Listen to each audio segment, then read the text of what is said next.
My favorite time of the year is Christmas. And they'll ask, why do you love Christmas so much? I love Christmas so much because of the story that's told at Christmas. For me, there simply is no other story like the Christmas story.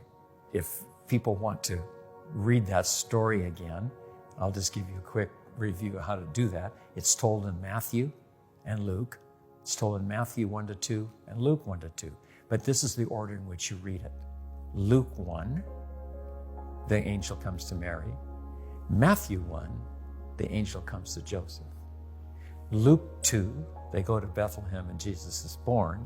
Matthew 2, the Magi come to Bethlehem to see him. So read it, Luke 1, Matthew 1, Luke 2, Matthew 2. A story was told about two great theologians, Karl Barth and Thomas Torrance. And Thomas Torrance said to Karl Barth, when was it that when in the Jesus story, do you know that the world was saved? And Karl Barth says, well, Good Friday, of course, when he dies. That's when I knew the world was saved. Karl Barth says to Thomas Torrance, when do you think it was? And he says, well, Christmas Eve, when he was born into the world. If I were asked, but if I were asked, I would say, in the moment that Jesus was conceived in Mary's womb. Because in that moment, humanity and divinity are united in a single cell in her womb. And there was no turning back. No turning back. No turning back. How are you going to separate humanity and divinity from this person now? So that would be the moment when I know that the whole plan is going to be fulfilled. The world's going to be saved. And that's what draws me to Christmas, that wonder that happened.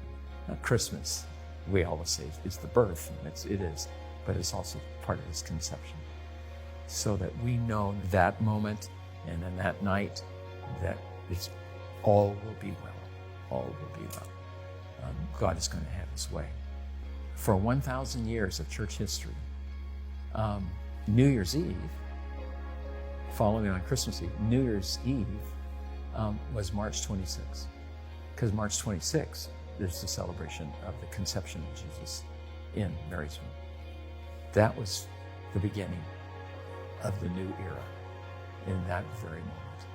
So I especially like Luke 1, when the angel says, the Spirit of God will overshadow you, and something that never happened before is going to happen inside of you, and there's no turning back. I look forward to Christmas. I retired formally from pastoral role in 2016, and I lamented to Sharon. I said, well, I won't get to preach Christmas Eve anymore.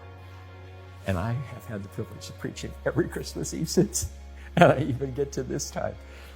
And I just look forward to be able to declare that mystery.